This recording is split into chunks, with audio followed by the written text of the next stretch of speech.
Our reading today comes from Hebrews chapter 12, verses 1 through 2.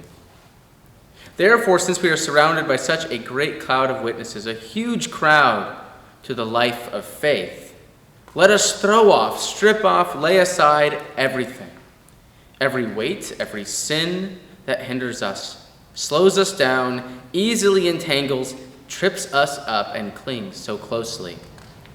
And let us be determined to run with perseverance, endurance, the race that has been set before us, the race ahead of us, as we fix our eyes on Jesus, the pioneer of our faith.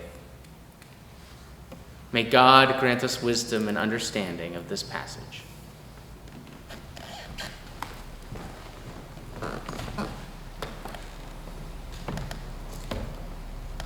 In the race of life ahead of us, with a memory of those who've gone before us, we have the opportunity to fix our eyes on love incarnate. However, when we feel drained, angry, or sad, this idea is not as easy as it sounds. On All Saints, or All Souls Sunday, we remember and honor those who've died this past year. Jake is lighting the candles as we remember them, and the bells are ringing as we hold them close. Soon, Bill and selected members of the choir will sing for all the saints.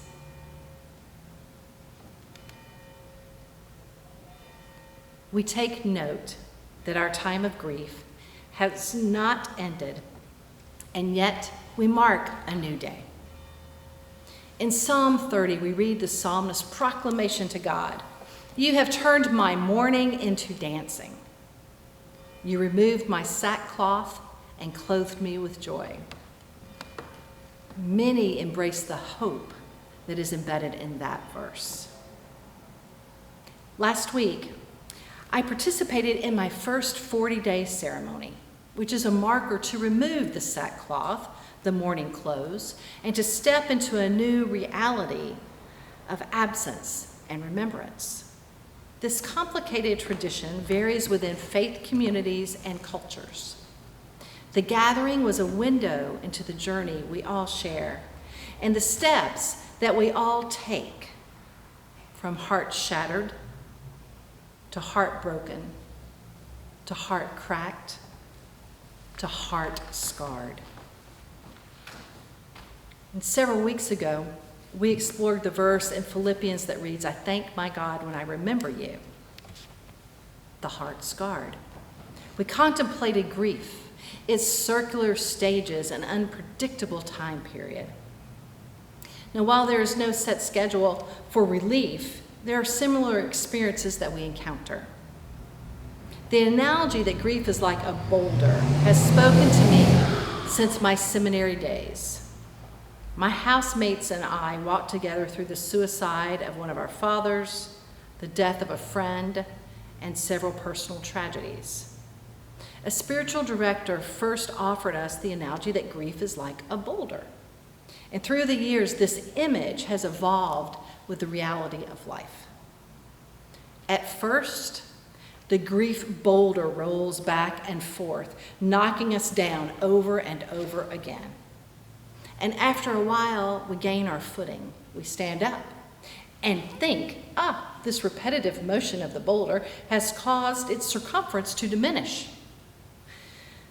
And then suddenly we feel it. The rocking back and forth has made the stone more manageable.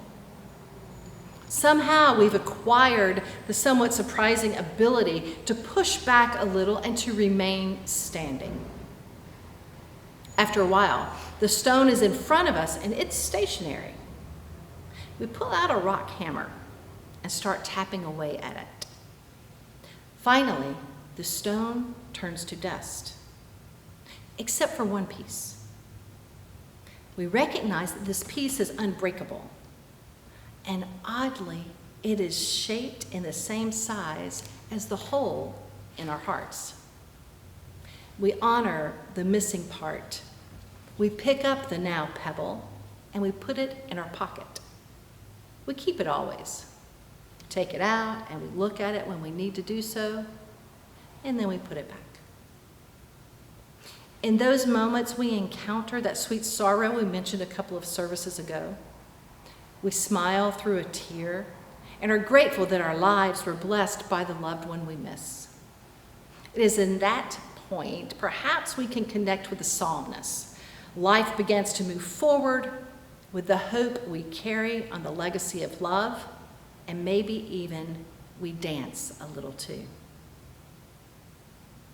As we hold dear that great cloud of witnesses, the intentional saints of our lives, the unintentional saints of our lives, the souls who have left a mark on us, we think about those around us today too.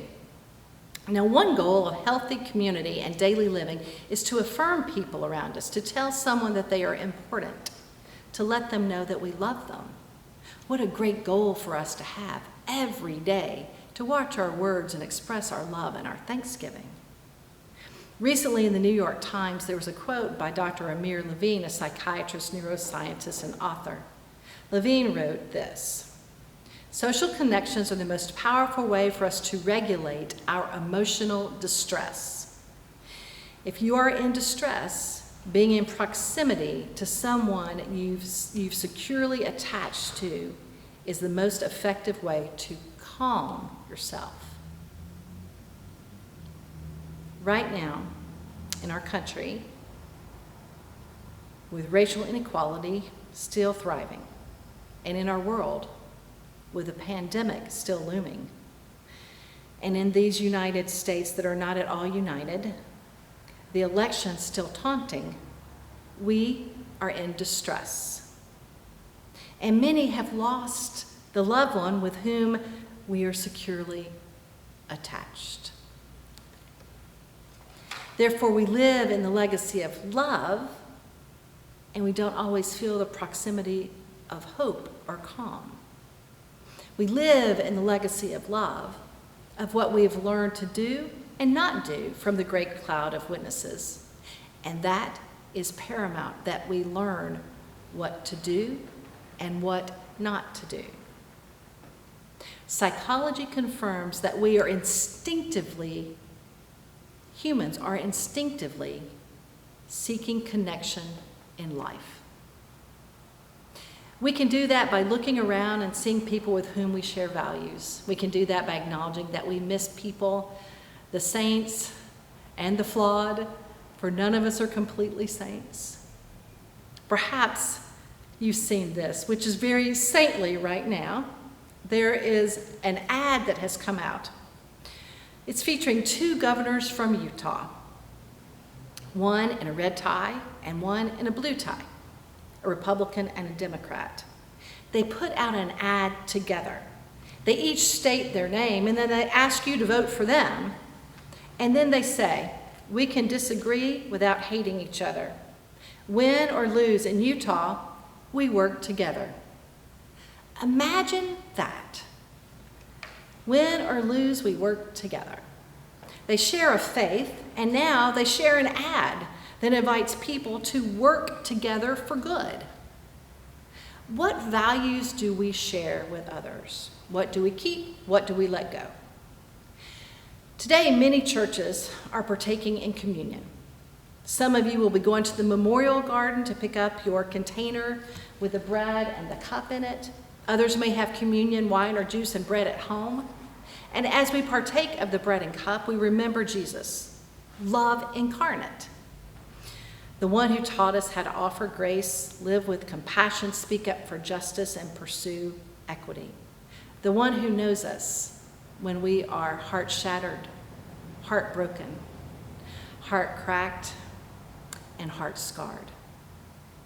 The values of our faith connect us all. Life and experiences connect us too, whether distracted or whether distanced, whether together and whether apart. We come together now, connected by our faith. Distanced by miles or distant by pews, our hearts are connected. Our proximity to loved ones, grief or calm, may be all over the place right now, but feeling connected, let alone unified, may feel like a reach, a stretch. And yet, like the old hymn says, on Christ the solid rock I stand. Together, we do have a firm foundation, a place of love and hope. God has woven us together, and the Spirit will comfort and guide us again, together. We remember that on the night Jesus was betrayed, he took that bread and cup and he said, "This is my body, this is my life, broken and spilled out. Every time you take, do this in remembrance of me." All is ready. Take and eat, take and drink, take and remember. And as we affirm this connection of our faith, our values shared, we remember the saints above and below, those known and those unnamed. Go forth this day with a commission from the 1800s. Faith leaders Peirce and Roundtree brought this concept together. Christ has no body but yours. Christ has no hands, no feet on earth but yours. Yours are the feet with which he walks to do good. Yours are the hands with which he blesses all the world. Yours are the hands and the feet. Amen.